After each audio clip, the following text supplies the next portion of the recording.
Masih bersama kami di Presisi Utama. Kepedulian terhadap warga terus ditunjukkan oleh jajaran Polresta Bogor Kota. Seorang ibu pensiunan yang sedang dalam kondisi sakit mendapatkan bantuan dari anggota Polresta Bogor Kota untuk mengambil uang pensiunannya di kantor Pos Indonesia Kota Bogor. Anaknya nggak ada yang nganterin? Nggak ada nganter, kerja semua sih. Kerja semua, ya. Anggota Polresta Bogor Kota membantu seorang ibu pensiunan dalam kondisi sulit hendak mengambil uang pensiunan di kantor pos Jalan Juanda, Kota Bogor. Saat ditemukan petugas, sang ibu nampak lemas, duduk di trotoar seorang diri. Ibu tersebut yang merupakan pensiunan warga Jakarta datang ke Bogor untuk mengambil hak pensiun. Mengingat kondisi kesehatannya yang kurang baik, ia kesulitan untuk mengurus keperluannya sendiri. Melihat situasi tersebut, anggota Polresta Bogor Kota yang sedang bertugas sigap memberikan bantuan dengan mengantarkan langsung ibu tersebut ke kantor pos. Oh, Kelurahan Menteng. Iya. Diantar ya, Bu ya. Kakak saya Ayo, mangga Ibu, mau ke kantor pos kan? Iya, Pak. Ayo diantarin Mas. Tindakan cepat dan humanis ini merupakan bentuk nyata komitmen Polri, khususnya Polresta Bogor Kota, dalam memberikan pelayanan dan perhatian kepada masyarakat, terutama yang membutuhkan bantuan khusus.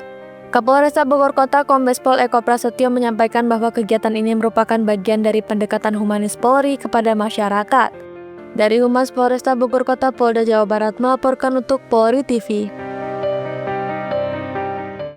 Polresta Cilacap menggelar upacara peringatan Hari Lahir Pancasila di lapangan apel Polresta Cilacap. Kegiatan berlangsung hikmat dan penuh makna, dipimpin langsung oleh Wakapolresta Cilacap AKBP Rudi Saiful Hadi. Upacara tersebut turut dihadiri seluruh pejabat utama, para perwira, bintara, dan PNS Polresta Cilacap. Keikutsertaan seluruh elemen personil ini menjadi simbol persatuan dan semangat kolektif dalam meneguhkan kembali nilai-nilai kebangsaan. Dan di dalam amanatnya, AKBP Rudi menekankan bahwa Hari Lahir Pancasila bukan sekedar seremoni tahunan, tetapi merupakan momentum penting untuk memperkuat kembali semangat kebangsaan dan komitmen terhadap dasar negara. Upacara dimulai dengan pengibaran bendera merah putih, dilanjutkan pembacaan teks Pancasila.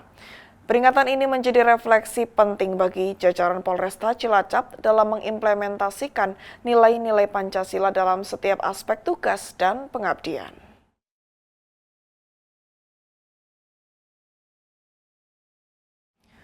Dalam rangka memperingati Hari Lahir Pancasila, Polda Sumatera Selatan menggelar upacara dan Kapolda Sumatera Selatan menyampaikan pesan soal semangat memperkokoh ideologi Pancasila dalam wujud program Asta Cita. Berikut laporan dari personel Humas Polda Sumatera Selatan, Aibda Atri, melaporkan untuk Polri TV. Pemirsa Polri TV, hari ini Polda Sumatera Selatan melaksanakan kegiatan upacara Hari Lahir Pancasila tahun 2025 yang dalam hal ini Kapolda Sumatera Selatan bertindak selaku inspektur upacara yaitu Irjen Pol Andi Rianjaya di SIKMH dan menyampaikan tema upacara pada hari ini adalah memperkokoh ideologi Pancasila menuju Indonesia Raya. Dalam amanat Kepala Badan Pembina Ideologi Pancasila yang tadi disampaikan oleh Kapolda Sumatera Selatan berisikan tentang memperkokoh ideologi Pancasila, berarti menegaskan kembali bahwa pembangunan bangsa harus selalu berakar pada nilai-nilai ketuhanan, kemanusiaan, persatuan, kerakyatan, dan keadilan sosial. Dalam era globalisasi dan digitalisasi yang semakin kompleks, tantangan terhadap Pancasila pun semakin nyata. Kita menyaksikan penyebaran paham-paham ekstremisme, radikalisme, intoleransi, hingga disinformasi yang mengancam kohesi sosial kita. Demikian yang dapat saya laporkan dari Bithumas Polda Sumatera Selatan, saya Aibda Atri Vinesenka. Salam presisi. Peredaran narkotika dalam jumlah besar kembali digagalkan jajaran Polda Sumatera Utara. Tim khusus Direktorat Reserse Narkoba berhasil mengamankan 30 kg sabu yang dibawa oleh jaringan diduga kuat terkait sindikat internasional asal Malaysia. Dalam pengungkapan kasus yang berlangsung Selasa 27 Mei 2025 sore di Kecamatan Berandan Barat, Kabupaten Langkat, polisi mengamankan 2 pelaku yang merupakan seorang nelayan. Direktur Reserse Narkoba Polda Sumut, Kombes Polisi Jen Calvin Simanjuntak, mengatakan bahwa Pengungkapan berawal dari informasi masyarakat mengenai dugaan peredaran narkoba di sekitar gerbang tol Brandan. Berdasarkan pengakuan kedua tersangka, mereka mengaku menyimpan sabu lainnya di dalam kamar belakang rumah di Kampung Nelayan Dusun 5 Melur, Desa Perlis, Kecamatan Brandan Barat, Kabupaten Langkat atau TKP 2. Hasil interogasi, para tersangka masih ada 2 kg sabu di dalam kamar belakang rumah di TKP 2 dan seluruhnya milik tersangka AM.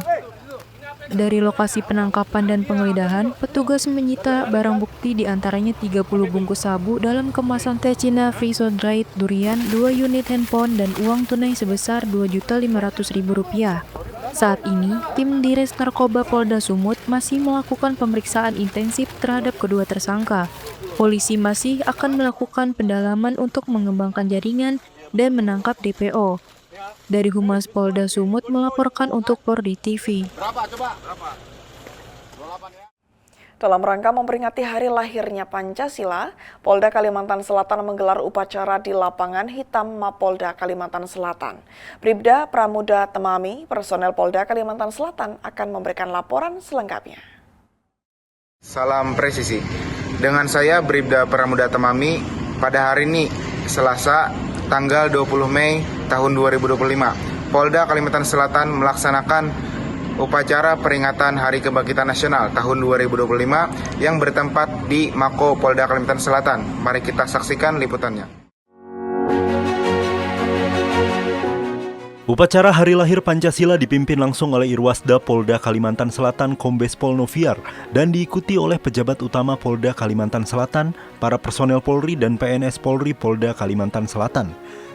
Pada amanat Menteri Pengelola Badan Ideologi Pancasila atau BPIP Republik Indonesia, Profesor Yudian Wahyudi, yang dibacakan oleh Irwasda Polda Kalimantan Selatan Kombes Pol Noviar disampaikan bahwa Pancasila merupakan jiwa bangsa, pedoman hidup bersama serta bintang penuntun dalam mewujudkan cita-cita Indonesia yang bersatu, berdaulat, adil, dan makmur.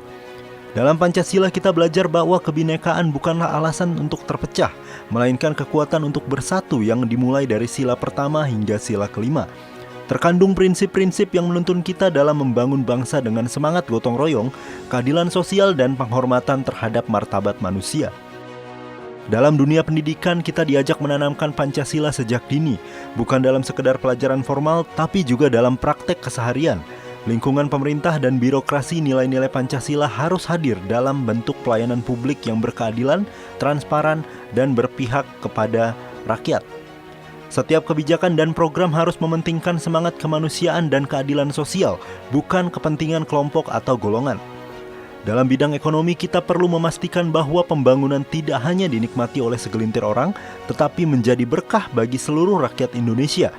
Keadilan sosial termaktub dalam sila kelima harus menjadi orientasi utama. Usaha mikro kecil dan menengah UMKM, ekonomi kerakyatan dan koperasi harus terus diberdayakan agar tidak ada warga yang tertinggal dalam kemajuan bangsa. Dalam ruang digital kita juga harus membangun kesadaran kolektif bahwa dunia maya bukan sekedar ruang bebas menilai etika toleransi dan saling menghargai tetap harus ditegakkan. Karena Pancasila menjadi panduan dalam berinteraksi dalam media sosial maupun platform di sosial media lainnya. Dari Humas Polda Kalimantan Selatan melaporkan untuk Polri TV.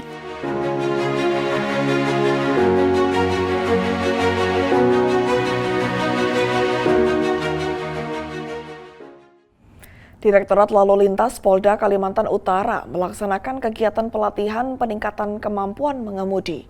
Program ini secara khusus ditujukan bagi personil Polda Kalimantan Utara, terutama mereka yang bertugas sebagai pengemudi para pimpinan di lingkup Polda Kalimantan Utara dan Polres jajaran, guna memastikan profesionalisme dan keamanan dalam setiap perjalanan dinas. Kegiatan pelatihan ini dibuka secara resmi oleh Kapolda Kalimantan Utara, Irjen Pol Hari Suwianto. Acara pembukaan turut dihadiri oleh Wakapolda Kalimantan Utara, Irwasda Polda Kalimantan Utara, para pejabat utama Polda Kalimantan Utara, serta seluruh kepala satuan lalu lintas jajaran Polda Kalimantan Utara, yang menunjukkan dukungan penuh dari pimpinan terhadap peningkatan kualitas personel.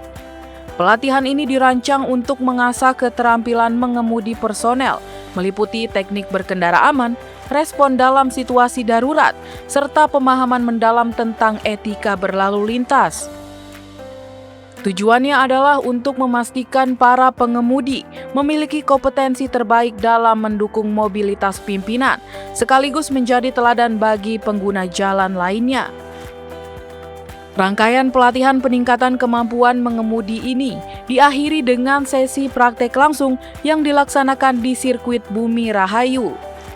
Sesi praktik ini menjadi ajang bagi para peserta untuk mengaplikasikan teori yang telah didapat, menguji kemampuan mereka di medan yang terkontrol, dan memastikan kesiapan mereka dalam berbagai kondisi jalan. Dari Humas Polda Kalimantan Utara melaporkan untuk Polri TV. Pemirsa, kami akan segera kembali usai jeda berikut ini.